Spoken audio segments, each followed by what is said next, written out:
құрметті студенттер, бүгінгі біздің пәніміз операторлық шеберлік. Жалпы бүгінгі дәріс операторлық шеберлікке жалпылама түсінік ретінде айтып өтеміз. Ең бірінші операторлық шеберлік деген пәнді айтпас бұрын оператор деген ұғымның өзіне жалпы сөзге тоқталып өтсек. Яғни сіз студент, ұстаз, журналист деген сияқты оператор да белгілі бір маман иесі. Ол кәдімгідей оқып, диплом алатын жаңағы кәсіби білікті маман иесі болып табылады. Енді операторлық шеберлікті енді журналистика сияқты, актерлық сияқты, өнер иелері сияқты шығармашылық жұмыс, шығармашылық мамандық деп атайды. Сондықтан енді кейбір сәттерде операторлардың таза сол салада білімі болмауы мүмкін, бірақ өзінің жаңағы қызығушылығынан, өзінің жаңағы сол операторлыққа икемділігінен бір үйреніп алуы мүмкін да, соларда операторлар болып табылады.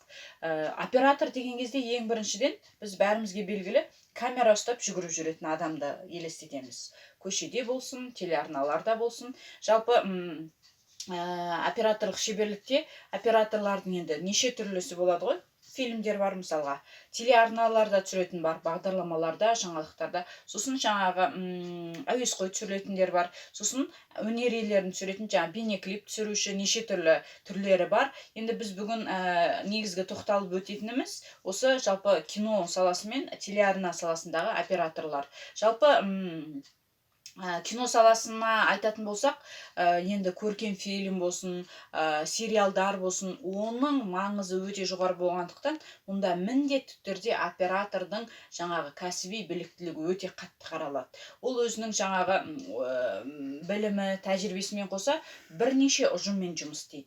Режиссер, суретші, сонымен қатар актерлармен. Тағы да ассистент режиссердің көмекшісі бірі-бірі деген адамдар көп шығармашылық ұжымда. Сонымен қатар жалпы осындай түсірілімді беру, киноны берудің рөлінде әр шығармашылық адамның өзінің рөлі бар ғой, бірақ оператордың рөлі өте жоғары деп айтуымызға негіз бар. Өйткені сіз мысалға киноны көріп отырған кезде әртүрлі жаңағы түсірілген түсірілімдер сізге әртүрлі әсер ету, қызықты болу үшін. Мысалға біз неше түрлі жаңағы шетелдің киноларын көргенде бүйтіп шынайы береді да, көреміз. Сол мысалға беру ол оператордың шеберлігіне жатады.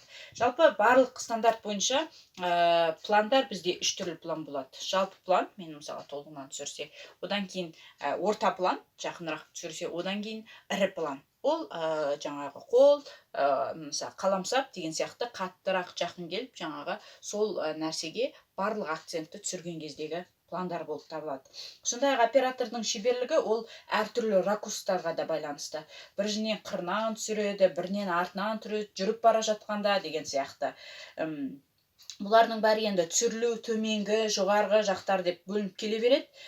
Сондай-ақ операторлық шеберлікті айтқан кезде біз міндетті түрде енді сіздер құда қаласа болашақ журналистсіздер, маман болып, журналист болып орналасқан кезде сіздер жаңағы телеарналарға кірсеңіздер, жаңалықтар бөліміне кірсеңіздер, енді кішкене операторлармен жиі жұмыс істеу мүмкіндігіне ие боласыздар. Өйткені күнделікті жаңалық күнде болып тұрады ғой, соны бірге барып отырасыз. Және жаңалықты жеткізетін маман боласыз. Сіз енді жазу жағынан бәрін қатырып керемет болып тұрсыз. Енді сіздің жұмысыңыз оператормен бірге жұмыс істеу. Ол жұмыс қалай болады? Ол жұмыс мысалға мынау қол қалай бір-біріне кіргісе, сол сияқты кіргіп бір-бірін жаңағы жақсы түсіністікте болу керек. Яғни оператор журналисті тыңдап, журналист те операторға өзінің ой пікірін айту керек. Егер сіз алғашқы жаңағы бір іс-шараға барып, сарапшыдан бір сұхбат алу керек болса, шараны түсіріп болдыңыз, шараны түсіріп болғаннан кейін жаңағы сұхбат беретін адамдар болады жаңалықтарда, сарапшы, эксперт дейді. Енді содан былай сұхбат аласыз, мынау қолыңыздағы микрофон болса, былай алған кезде сіз көбінде кадрдан тыс қаласыз. Өйткені сұхбат беруші респонденттің өзі түседі. Сосын кейін сіз енді жаңалықтарда қысқа ғой, тез сұрақтарыңызды қойып болғаннан кейін оператор қайтадан сізге айтады. Екеуіңіз бірге сөйлесе, сіз операторға айтасыз, менің сұхбатым бітті деп.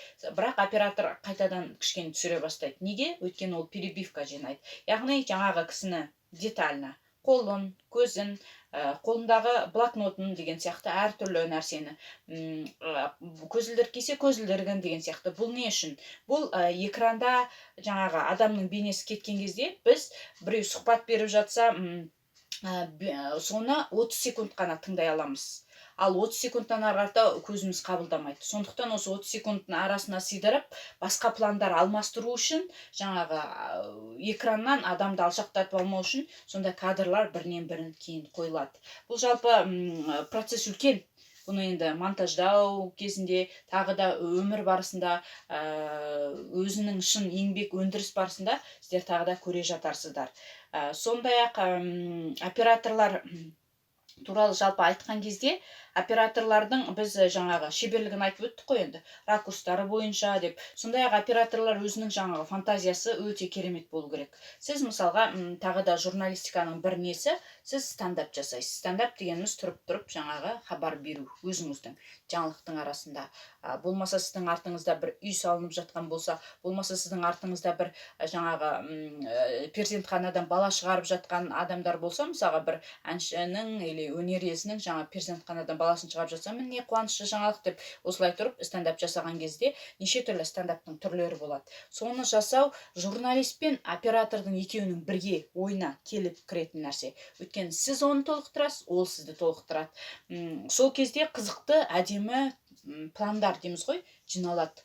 Сол пландар арқылы халыққа біз көрерменге өте тамаша жаңалық болсын, телехабар болсын, кинофильм болсын ұсынамыз. Яғни бұл жерде біздің айтпағымыз не? Бұл жерде біздің айтпағымыз әр маман өзінің мамандығын жетік сүйсе, сол мамандық бойынша жаңағы білімі болса, білімі болмаған күнде де өзін дамытып, курстарға болсын қатысып отырса, ол ары қарата өзінің жаңағы дамуын жақсартып отырады. Әртүрлі жаңағы, біз енді айтамыз ғой, журналист, тілші, оператор бәрі бір-бірімен тығыз байланыста деп. Сондықтан осы байланысты, осы бір тізбекті үзбеу үшін үнемі бір-бірімен байланыста болу керек. Біз кез келген жерге барған кезде жаңалықтарда сценарий деген нәрсе жоқ, бірақ фильмде, жаңағы кинода, кинофильм екеуі бір ғой енді. Сосын телехабарлар, үлкен-үлкен хабарлар, жарты сағаттық болсын, сондай хабарлар жасалған кезде міндетті түрде сценарий арқылы барамыз. Мынандай қағазға сценарийіңіз жазып аласыз, соны жаңағы режиссер көреді, сосын оператор көреді. Оператор сол негізінде сізге жұмыстар іздеп, сол негізінде сізге не жинап береді, пландар жинап береді. Әртүрлі қарап отырады да, ол сіздің мысалға сценарийіңізді, ана жерде ананы түсіруім керек. Және өзінің мына басындағы идеясын қосып отырады. Қалай қосады деген сияқты нәрселерді өзі қосады. Оқып алады. Сіз мысалға стендап жасаған кезде мен ненің үстіне шығуым керекпін, бір үй салып жатқан болса, сол үйдің 4-ші этажына шығуым керекпін десеңіз, ол 4-ші этажды алады да, артынан былай алады, жақындатып алады. Енді қазір заман несіне байланысты техникалық мүмкіндіктер де көбінен көп келе жатыр ғой, заман ағымына қалай техникалық құралдар. Сондықтан операторлардың да жүгі бір шетінен жеңілдеп жатыр. Айқын түсіретін марк, неше түрлі жаңағы камералармен бірге штатив бар мысалға.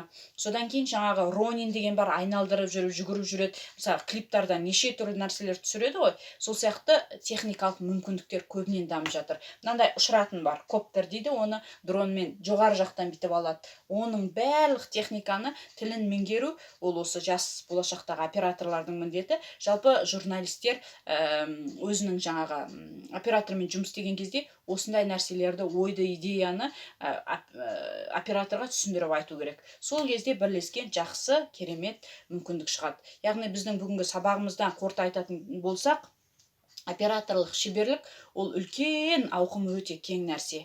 Әр сабақ барысында біз жеке-жеке тоқталатын боламыз. Жалпы толық түсінікті мағлұмат, осы мүмкіндігінше мағлұмат ала алдыңыздар деп ойлаймын. Алдағы уақытта біз енді техниканың түрлері болсын, қалай жүргізу болсын, болмаса жалпы операторлардың жаңағы жұмыс өндірісіне де барып көре аламыз деп ойлаймын.